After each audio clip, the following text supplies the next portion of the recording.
public policies, institutional practices, cultural representations, and things like movies and books and other norms work in various, often reinforcing ways to perpetuate racial group inequity.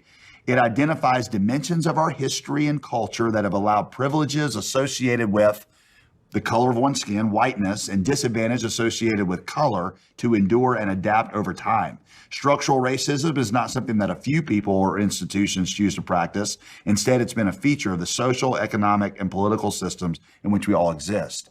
Yeah, that's really good, and I think it's a great summary. I would, however, say that we also need to understand that the systemic racism is not just that the due process is not just happening. It has been an intentional thing, because even in the text, it talks about this idea. This matter arose because false brothers infiltrated our ranks to spy out the freedom. So it's also in a very intentional, very thing that has happened before the 13th Amendment, after the 13th Amendment, and what minorities are and African Americans are saying, it's still happening today. So it's not just that it's happening and the system is not working for African Americans, but we're talking about a system that, when we talk about systematic racism, that is intentionally still trying to oppress